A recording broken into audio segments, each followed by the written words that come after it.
My name is Mara Jensen. I'm 33.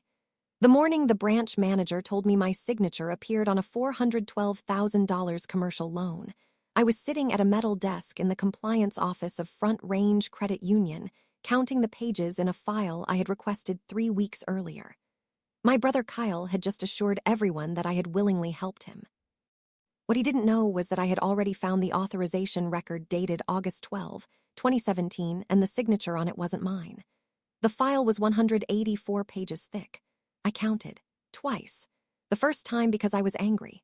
The second time because numbers calmed me down. The woman across from me, a compliance manager named Andrea Lewis, watched me turn the pages one by one. She didn't rush me. People who work around records understand silence. I appreciated that. Outside the office window, snow was falling over Fort Collins, Colorado. Inside, I was trying to understand how my own family had managed to make me a co-signer on a debt I had never seen. The answer wasn't in that room yet, but the first clue was. Page 47, a signature card, my name, my social security number, my date of birth, everything correct except the signature. I stared at it for 13 seconds. I counted. Then I looked at Andrea. That's not mine. She nodded slowly. I thought you might say that. That was how the story began publicly, but privately it had started years earlier. Long before the loan, long before the investigation, long before my father stopped answering direct questions. The loan was only the thing that finally brought everything into the light. My family owned Jensen Custom Builders. Not a massive company, not a tiny one either. Enough employees to matter, enough money to create problems. My father, Roger Jensen, started it in 1994 with one truck and a borrowed trailer. By the time I was 30, the company had annual revenues hovering around $2.8 million. My brother Kyle worked there. My father worked there. My mother Susan handled administrative tasks. Everyone in town knew the business. People trusted the Jensen name. That trust would eventually become expensive. Growing up, I noticed things other people didn't. Teachers noticed. Employers noticed. Family members mostly found it annoying. I remembered dates. I remembered numbers. I remembered contradictions. If someone said one thing in April and something different in June, I usually remembered both versions. Kyle hated that. He was 4 years older than me. Charismatic, funny, always surrounded by people. The kind of person who could walk into a room and immediately become its center. I couldn't. I never wanted to. Kyle preferred stories. I preferred records. That difference seemed harmless when we were children. It became important later. I remember one afternoon when I was 16. Dad had promised me $500 toward a summer academic program. 3 weeks later, he insisted he never said that. Kyle laughed. Mom changed the subject. I went upstairs. Then I came back down carrying a notebook. Page 62. I had written down the conversation, the date, the amount, the location, everything. Dad looked surprised. Kyle looked irritated. Mom looked uncomfortable. I didn't understand it then. But that moment became a pattern. Whenever facts appeared, people became uncomfortable, especially if those facts contradicted the family narrative. The family narrative always favored Kyle. Not openly. Not enough that outsiders noticed. Just consistently. If something went wrong, there was a reason. If Kyle missed a deadline, he was overwhelmed. If I missed one, I was being difficult. If Kyle needed money, he was pursuing opportunity. If I questioned the numbers, I was creating conflict. Small things, hundreds of them accumulated over decades, like dust. You don't notice dust until sunlight hits it. By my late 20s, I worked in financial compliance. The job fit me perfectly. Review records, compare statements, find inconsistencies, document findings, repeat. I liked rules because they didn't care about popularity. A spreadsheet never asked whose feelings would be hurt. It either balanced or it didn't. Around the same time, Jensen Custom Builders began struggling. Nothing dramatic at first. Margins tightened. Projects took longer. Materials became more expensive. A delayed payment here. A refinancing there. Normal business problems. At least that was the official explanation. Kyle had become operations manager. Dad was slowly stepping back. Whenever I visited, I noticed unpaid invoices stacked on desks, past due notices, vendor disputes. The kind of paperwork people leave face down when they don't want questions. I asked questions anyway, not aggressively, just carefully. The answers never matched. I started keeping mental notes, dates, amounts, names. By 2021, I counted 17 separate occasions where Kyle's explanation changed. 17. Not 16, not 18. 17. The number mattered because I wrote them down later. The first real warning arrived during Thanksgiving. 32 people attended. I counted, my aunt hosted. Kyle spent most of dinner talking about a major expansion. New equipment, new contracts, new opportunities, everyone seemed impressed. Then he mentioned financing, just one sentence, almost an afterthought. He said the company had secured additional lending. Dad immediately changed the subject, I noticed. Mom noticed too. I could tell because she stopped eating for exactly 7 seconds. I counted. That night, driving home, something felt wrong. Not dangerous. Not yet, just incomplete. The story had missing pages. I didn't know then how many. A few months later, I received an odd phone call. A woman from a regional supplier asked for Kyle. She believed she had reached the company office. Instead, she reached my cell phone. Apparently, my number had been listed somewhere in company records. That wasn't unusual by itself. What bothered me was what happened next. She asked whether payment would be arriving before March 15. The invoice amount was $38,442. I knew immediately she assumed I worked for the business. I corrected her. The conversation lasted less than 2 minutes. But afterward, I sat in my kitchen staring at the wall. Why was my personal number attached to company accounts? The explanation Kyle gave later sounded reasonable. An administrative error, old records, nothing serious. Maybe it was, maybe it wasn't. I filed the detail away anyway. It's what I always did.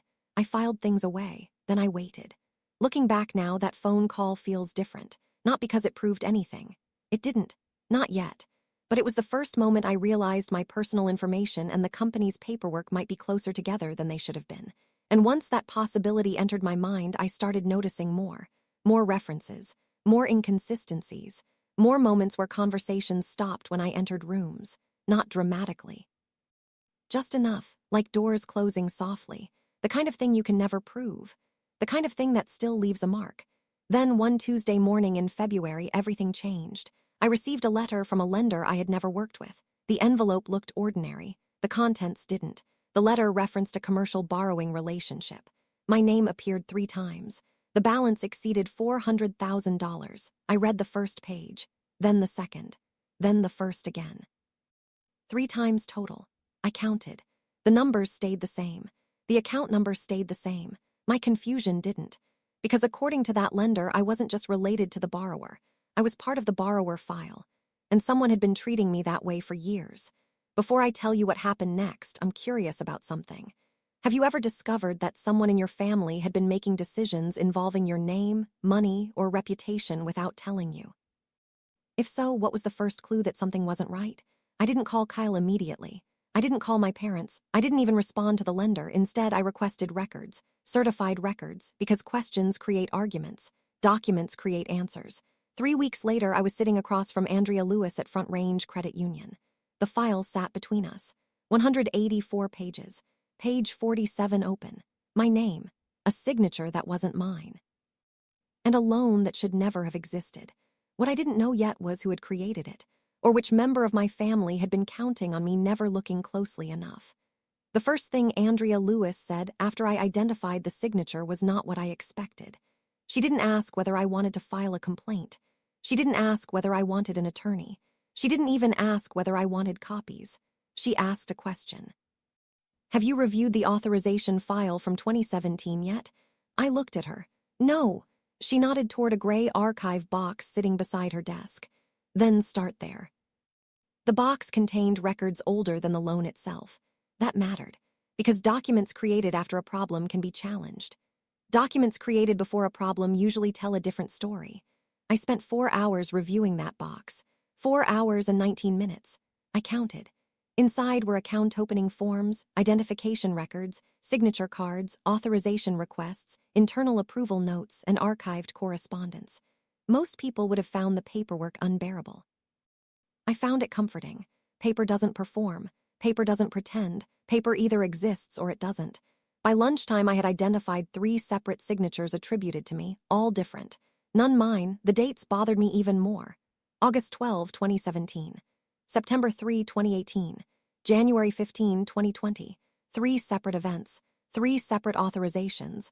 3 separate opportunities for someone to stop what was happening. No one had. Andrea returned with coffee around 1:40 p.m. I wasn't drinking mine. I was staring at an internal note. She noticed. What did you find? I slid the page across the desk. She read it, then exhaled slowly. The note had been entered by a compliance employee years earlier, only 4 sentences long. But one sentence changed everything. The employee had documented concerns about identity verification discrepancies involving my file. The concern was marked as resolved. No explanation, no supporting documentation, just resolved. I counted the days between that note and the final loan approval. 211. Somewhere during those 211 days, somebody convinced the institution everything was legitimate, or somebody wanted it to appear that way. Neither possibility felt good. When I left the credit union that evening, snow had stopped falling. The streets were wet. The sky looked heavy. I sat in my car for 11 minutes without starting the engine. I counted, not because I was overwhelmed, because I was trying to decide whether I wanted the answer. People think truth automatically brings relief. Sometimes it doesn't. Sometimes uncertainty is easier. As long as you don't know, you can still imagine a misunderstanding, a clerical mistake, a paperwork error, something harmless. The truth removes those options. I started the car, then drove home. That night my mother called. Not unusual, we usually spoke every Tuesday. The conversation lasted exactly 23 minutes. I counted. She asked about work, the weather, a neighbor, nothing unusual. Then she mentioned Kyle, casually, too casually. He has a lot on his plate. I said nothing. She continued. The company's under pressure. Still nothing. Then came the sentence that stayed with me. Families should support each other when things get difficult. I stared at the kitchen window. Outside, a street lamp illuminated melting snow. Inside, my mother waited. I counted 6 seconds, then I changed the subject. She sounded relieved. That bothered me more than the conversation itself, because relief suggests fear, and fear suggests knowledge. 3 days later, I requested additional records, this time from the county clerk's office. Business registrations, corporate filings, public records, anything connected to Jensen Custom Builders. The package arrived 7 business days later. 126 pages, I counted. The first 90 pages looked ordinary. Then I found something strange. A financing disclosure attached to a lending package. My name appeared again, not as an owner, not as an employee, as a guarantor. I checked the date. May 2020. I checked it twice. Then a third time. Same result. I sat back in my chair. The room suddenly felt smaller because this wasn't one incident anymore. It was a pattern, and patterns require participation. Somebody had repeatedly used my identity. The question was who? The answer seemed obvious. Kyle, but obvious isn't evidence. My job had taught me that. Evidence matters. Assumptions don't. I needed proof, not feelings, not suspicions. Proof. The next major piece arrived unexpectedly. 2 weeks later, on a Thursday. At 8:17 a.m. I remember because I wrote down the time. A woman named Karen Bell called me. She introduced herself as a retired compliance officer, formerly employed by Front Range Credit Union. The name sounded familiar. I checked my notes. Page 63 of the archive file. Karen Bell, the employee who wrote the discrepancy note. I almost dropped the phone. Our conversation lasted 41 minutes. I counted. She was careful with her words. Careful enough that I knew she had spent years working around legal departments. She never accused anyone, never speculated, never exaggerated. She only discussed things she personally witnessed. That was enough. Years earlier, she had flagged inconsistencies involving my identification records. Additional review had been requested. Then the matter was reassigned. After reassignment, she never saw the file again. Did you believe it was fraud? I asked. Silence. 3 seconds, maybe 4. Then she answered. I believed more questions should have been asked. That was all. No dramatic revelation. No smoking gun. Just a professional observation from someone whose concerns had disappeared into a system. Still, it mattered, because it confirmed I wasn't imagining things. Somebody else had seen the problem, years before I did. After the call ended, I wrote 8 pages of notes. Then I organized every document chronologically, not emotionally, chronologically. Dates create clarity. By the end of the week, I had assembled a binder, red cover, labeled tabs, 78 supporting documents. Every page numbered, every source identified. I wasn't building a case. Not yet. I was building a timeline. The timeline showed something disturbing. Each major financial authorization coincided with periods when Kyle faced significant business pressure. Cash flow issues, delayed contracts, vendor disputes, equipment financing. The overlap appeared too consistent to ignore. Then came the moment that changed everything. Accidentally. the way important discoveries often happen. On a Sunday afternoon, I attended my cousin's baby shower in Loveland. 47 guests, I counted. Kyle arrived late, Dad arrived separately. At some point during the event, I stepped outside to answer a work message. The side patio was empty, or so I thought. Then I heard voices around the corner. Kyle, my father. I wasn't trying to listen. But once I heard my name, I stopped moving. Kyle sounded agitated. The renewal has to go through before July. My father said something too quietly to hear. Then Kyle responded. If she asks questions, what do I tell her? I felt my stomach tight. My father answered. This time I heard every word. She never has before. Neither man knew I was there. Neither man knew I had already spent months reviewing records. Neither man knew I had started counting. The conversation ended seconds later, but I remained standing beside that wall, motionless, counting my breaths. 1, 2, 3. By 10, I understood something important. The loan wasn't history. It was active, something else was approaching. A renewal, a refinancing, a deadline. The fast timeline had begun. When I got home, I called an attorney. Not because I wanted to sue anyone, because I needed to understand my rights before someone else's deadline became my emergency. Her name was Rachel Monroe, partner at Monroe and Keating, Fort Collins. She spent 2 hours reviewing my binder. 2 hours and 12 minutes. I counted. When she finished, she closed the file. Then she asked a question. Have they contacted you directly about renewal paperwork yet? No, they will. Her certainty unsettled me. How do you know? She tapped the binder. Because if your identity was used once and the financing remains active, someone eventually needs the paperwork to keep working. I looked down at the documents. 78 records, years of small inconsistencies, years of silence. Years of people assuming I wasn't paying attention. The renewal deadline was July 31. That gave us 63 days. Not much time. Enough time if we moved carefully, not enough if we hesitated. Rachel recommended immediate preservation requests, certified document retrieval, formal notices, nothing aggressive, nothing public, just preparation. Preparation has always been my strongest skill. Still, that night was difficult. For the first time, I considered doing nothing.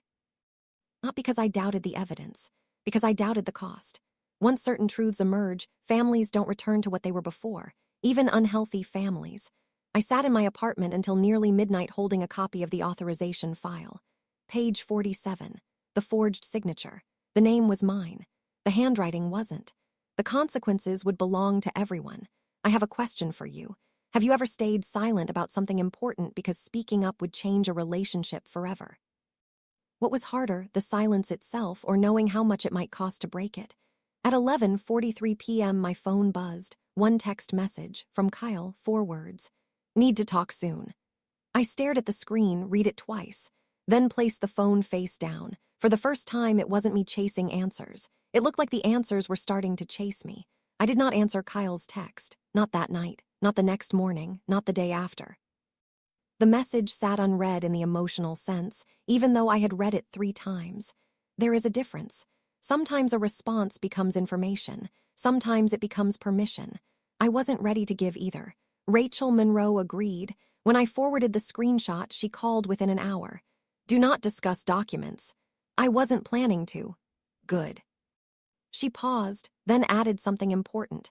People who believe they've controlled a situation for years often panic when the situation starts moving without them. That sentence stayed with me because panic leaves records, and records were becoming increasingly valuable. The renewal deadline remained July 31. 63 days had become 54, then 48, then 41. I updated the number every morning. The fast timeline was shrinking. The slow timeline, the years of family habits, favoritism, excuses, and silence was finally colliding with it. 3 days after Kyle's text, my father called. The conversation lasted 6 minutes, I counted.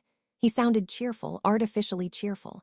The way people sound when they're trying to reach a destination in a conversation. We discussed weather, work, traffic. Then he arrived where he wanted to go. Kyle may need a favor. I looked out my apartment window. A delivery truck was parked across the street. Its engine idled. I counted the seconds before answering. 7. What kind of favor? Just paperwork. There it was, simple, clean, harmless, just paperwork. The same phrase families use before the paperwork becomes a problem. I asked one question. What paperwork? Silence, not long, 4 seconds, but enough. Then my father said something that sounded rehearsed. Business paperwork. Nothing more, nothing specific, nothing useful. I thanked him for calling, then ended the conversation. When I hung up, I wrote down every word, 6 minutes, 22 sentences, 3 meaningful answers, the rest was noise. The next development arrived through the mail, certified delivery, June 28. I remember the date because I highlighted it. Inside was a packet from Front Range Credit Union, a renewal authorization request, not addressed to Kyle, addressed to me. My name, my supposed authorization, my supposed participation. Everything prepared and waiting for a signature. The balance listed was $412,000, exactly. No rounding, no estimates, $412,000. For a moment I just stared at it, not angry, not shocked, just tired. Because seeing the paperwork removed every remaining possibility of misunderstanding. This wasn't history. It was happening right now. Someone expected me to continue a fraud I hadn't known existed. I called Rachel immediately. She instructed me not to respond directly. Instead, we submitted formal identity dispute documentation supported by the records we had spent months collecting. The packet measured nearly 2 inches thick. 89 exhibits, I counted. Every page numbered, every source verified, every date traceable. The submission went out on July 2, certified, trackable, documented. The silence afterward felt enormous, like standing on railroad tracks after hearing a distant train. You know something is moving, you just can't see it yet. Then came July 11, 20 days before renewal. The first collapse began. A senior compliance officer requested an in-person review meeting. Not with me, with the borrower. That borrower happened to be Jensen Custom Builders. Kyle called 3 times that day. I did not answer. Dad called twice. I did not answer. My mother left a voicemail, 43 seconds. She sounded worried. Not about me, about the situation. There is a difference. I saved the voicemail, then added it to my records. Item 81. By mid-July, everyone knew something was wrong, not publicly, not yet. But inside the family, panic was spreading. The evidence arrived through fragments, texts, voicemails, second-hand conversations. A cousin mentioned Kyle seemed distracted. An old family friend asked whether the company was refinancing. A supplier requested payment assurances, small pieces, each one adding detail to a picture already forming. Then the witness entered the story. Not because I asked, because she decided to. Karen Bell, the retired compliance officer, the woman whose concerns had been ignored years earlier. She contacted Front Range Credit Union voluntarily, without my knowledge, without my request. Later I learned she provided archived notes and explained the discrepancies she had originally identified. Professional, precise, documented. Exactly the kind of witness institutions respect, not because she was dramatic. Because she was credible. The timing mattered. 3 weeks before the renewal deadline, the institution reopened the historical review. Suddenly, records that had been marked resolved years earlier were being examined again. Questions reappeared. Answers became necessary. And for the first time, Kyle couldn't rely on assumptions.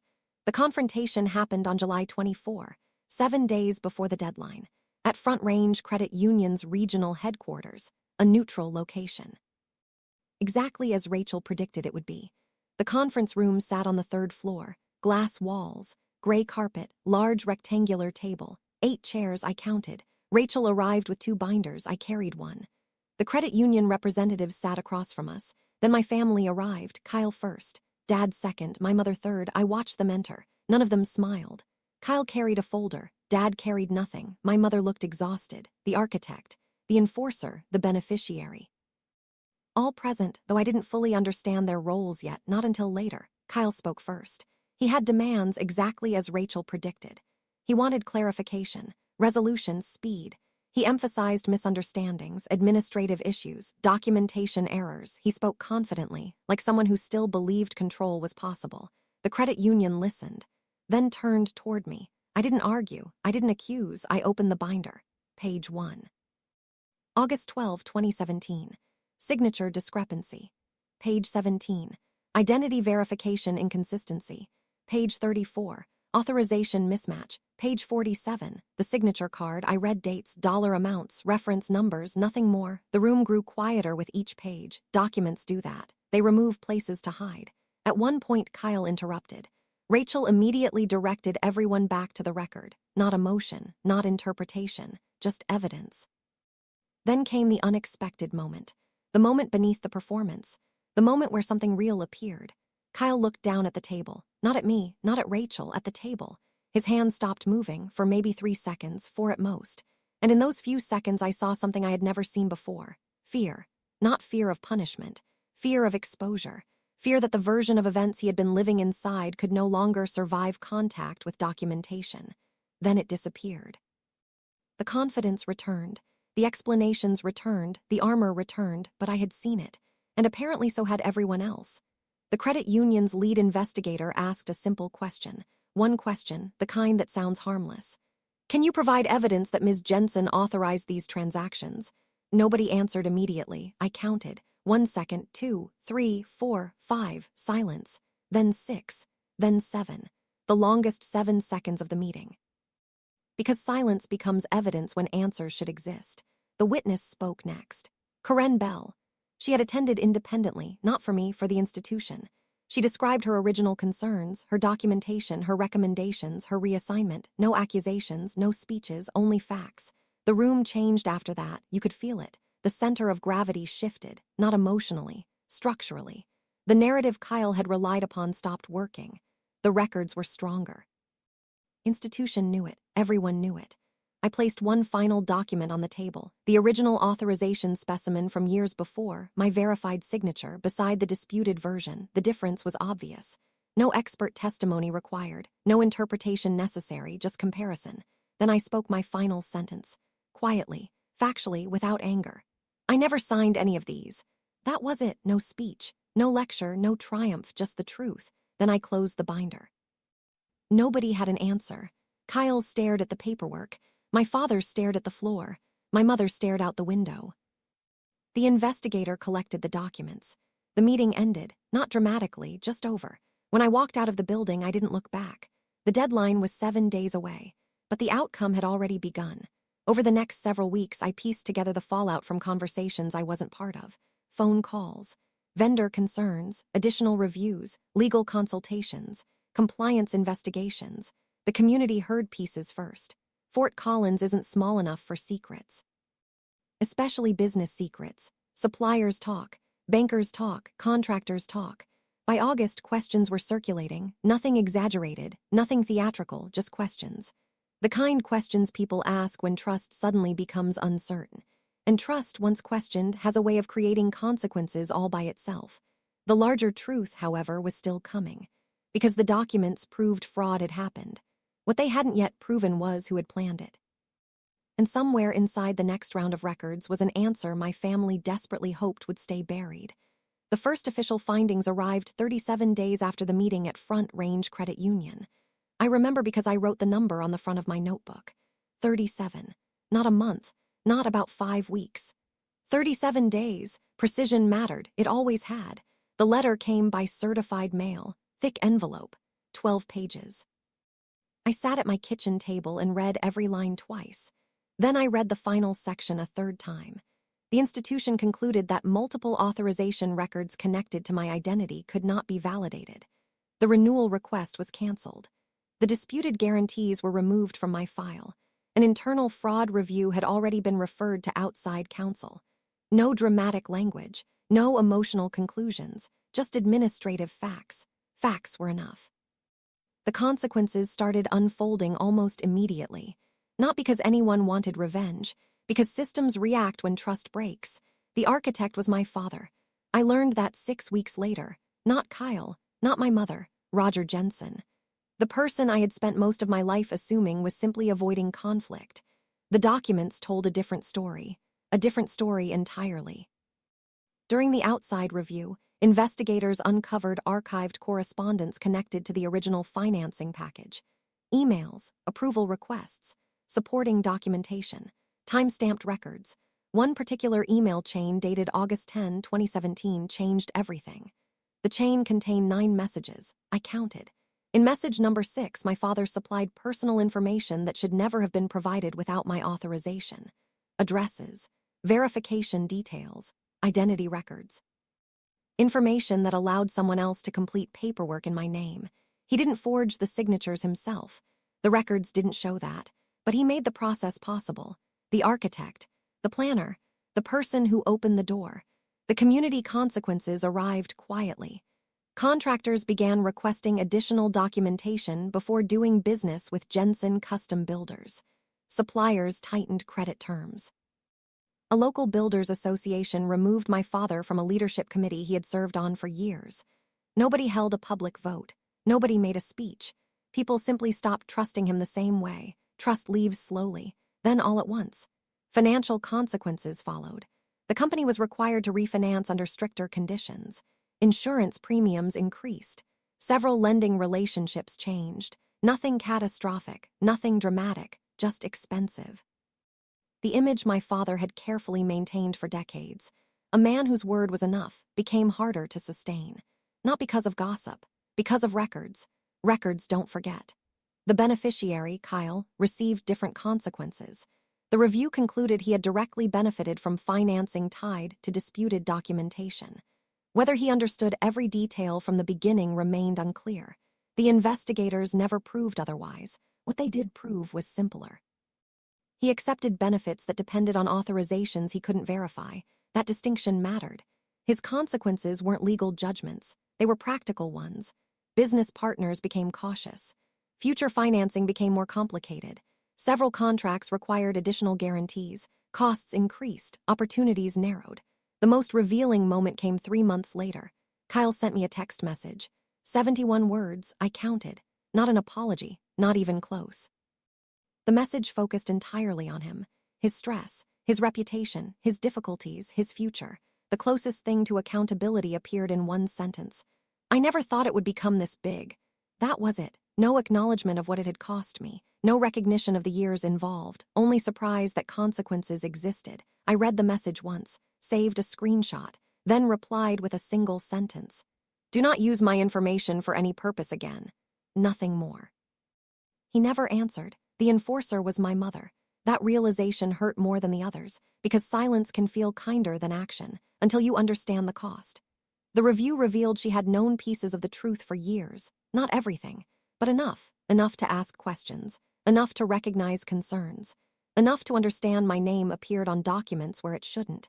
She didn't create the plan. She didn't benefit from it. She simply stayed quiet. For a long time, I thought that might make it easier to forgive. It didn't. Because silence had allowed everything else to continue. The apology arrived on a Tuesday morning, 9:14 a.m. exactly. I checked the timestamp twice.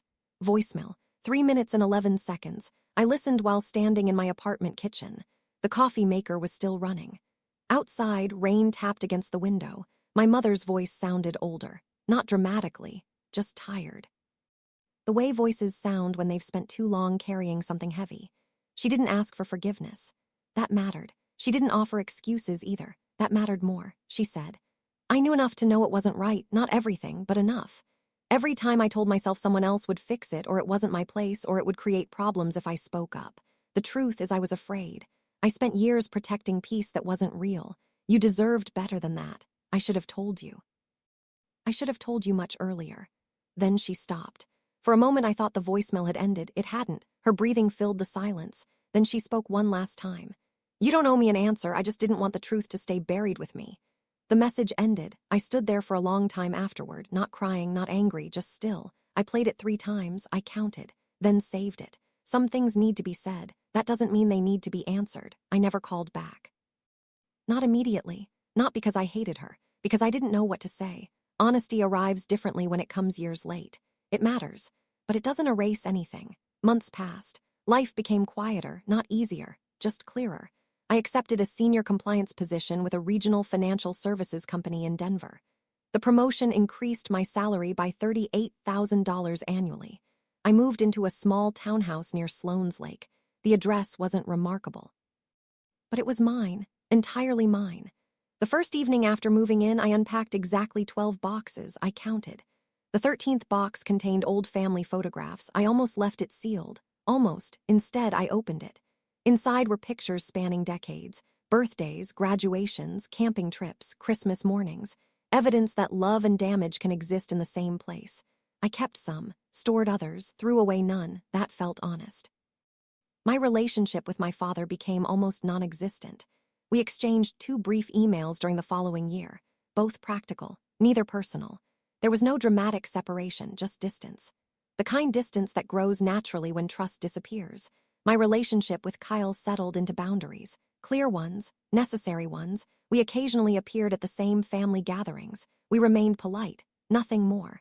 My relationship with my mother existed somewhere in between, not repaired. Not broken, something harder to define. We exchanged holiday cards, a few phone calls, careful conversations. The voicemail remained saved on my phone, not because it fixed anything, because it told the truth, and truth mattered. If you've made it this far, I'd like to ask one thing. What matters more to you after a betrayal, an apology, accountability, or distance? Comment with just one word. And if you're watching from somewhere in the world where family expectations carry a lot of weight, share your city too. If stories like this resonate with you, subscribing helps you find more of them when they're released.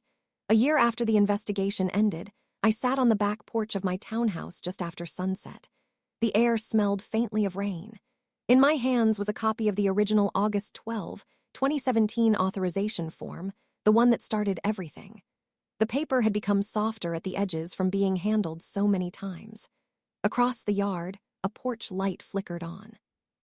I looked at the signature one last time, then folded the document carefully and placed it back in its envelope.